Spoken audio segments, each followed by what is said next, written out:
Je vous en prie.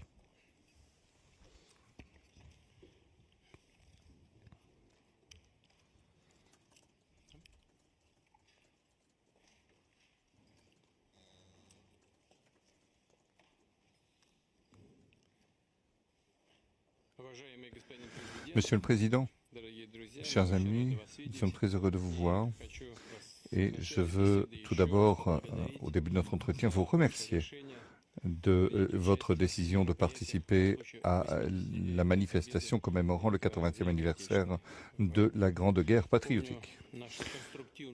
Je me souviens de notre entretien constructif de 2023, lorsque vous vous êtes rendu dans notre pays pour participer au sommet russo-africain de Saint-Pétersbourg. Cette visite en Russie, lors du 80e anniversaire, reflète le caractère amical de nos relations. Je rappelle également, je rappelle également la contribution dans la défaite de l'Allemagne nazie et de ses satellites. Plus de 30 000 habitants du Burkina Faso ont fait partie de la coalition anti-Hitler qui se sont battus aux côtés de la France auprès de Charles de Gaulle, du légendaire Charles de Gaulle. Aujourd'hui,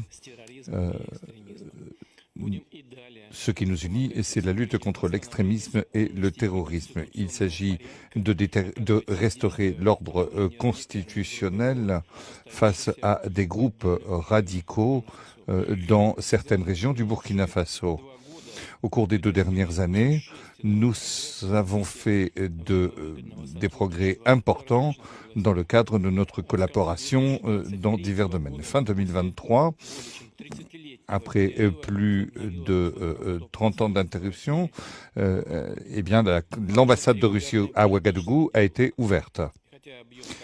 J'aimerais dire que nos échanges sont encore modestes, mais ils augmentent et c'est une tendance encourageante que nous souhaitons voir se poursuivre. Il s'agit de travailler au renforcement de nos relations économiques et d'échanges commerciaux. Je mentionnerai ce qui a été fait en octobre 2024 au cours des journées économiques du Burkina Faso en Russie. Une délégation a été accueillie avec le Premier ministre. Nous avons créé une commission intergouvernementale et à la fin de l'année dernière, nous avons créé aussi un groupe de travail. Nous allons continuer à aider votre pays dans la préparation et la formation de nouveaux cadres en 2024 et 2025. Le quota des bourses russes pour les citoyens du Burkina Faso va être multiplié par 2. 27 étudiants seront accueillis, 27 étudiants supplémentaires sur le compte du budget fédéral. S'agissant des relations culturelles, eh bien, à Ouagadougou, nous avons ouvert en 2024 la maison russe où est enseigné le russe. Nous avons aussi un potentiel de coopération en matière de santé. Le 24 et le 25 avril, Madame Popov s'est rendue à Ouagadougou. Elle s'occupe des conditions et de développement de laboratoires scientifiques à Ouagadougou. Nous souhaitons poursuivre ces efforts. L'année dernière, nous avons livré 25 tonnes de blé et nous souhaitons livrer d'autres denrées alimentaires. Nous enregistrons également une coordination de nos efforts sur la scène internationale avec le Burkina Faso. Nous avons également tenu des consultations avec les pays de la Confédération des pays du Sahel, comme en témoigne l'événement qui s'est déroulé en avril de cette année à Moscou. Je vous remercie de votre attention.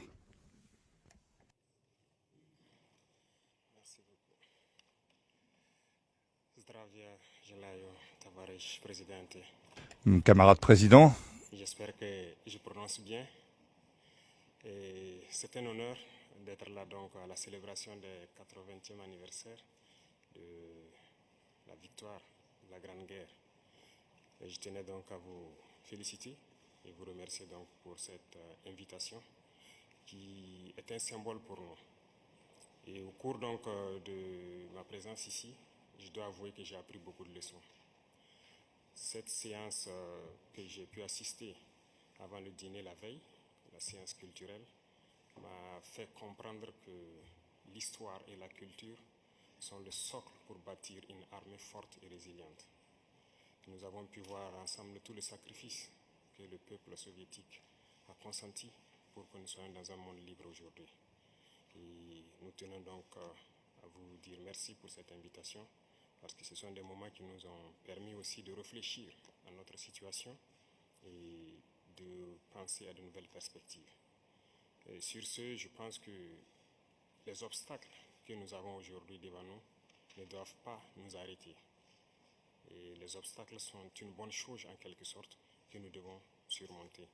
La preuve, je pense qu'avec toutes les sanctions contre la Russie depuis un certain temps, la Russie arrive à développer un mécanisme interne qui lui place donc au devant de la scène internationale.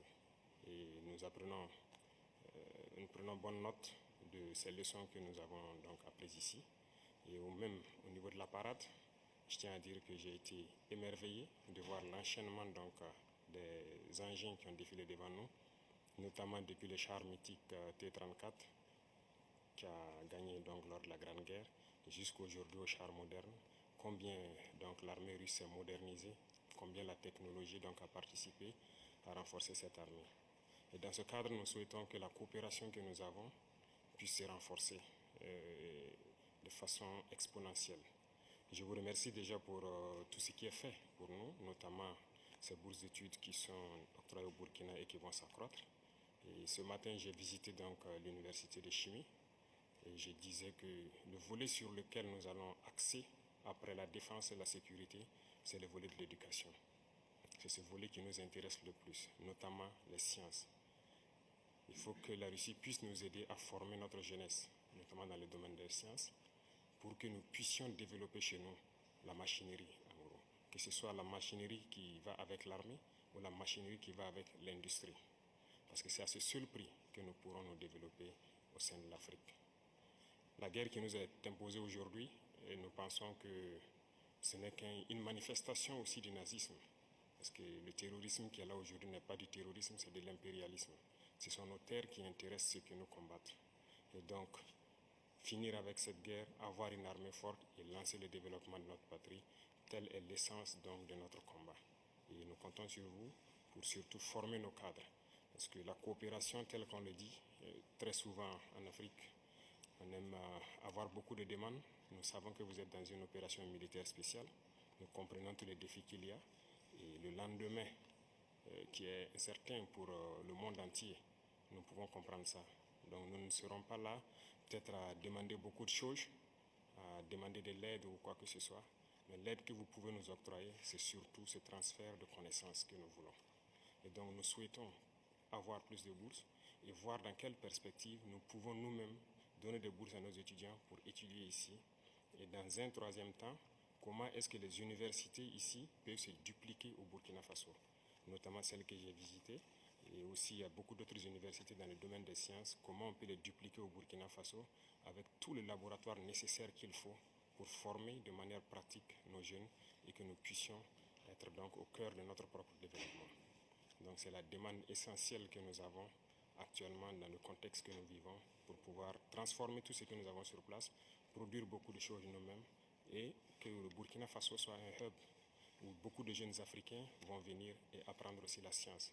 Parce qu'ici en Russie, vous avez d'éminents scientifiques et il y a eu beaucoup de savants que nous continuons donc d'étudier leurs œuvres. Et je pense que c'est un havre où nous pouvons soutirer la science pour nous développer. L'autre chose, c'est surtout dans le domaine militaire. Nous avons beaucoup de projets avec donc, le ministère de la Défense. Nous souhaitons donc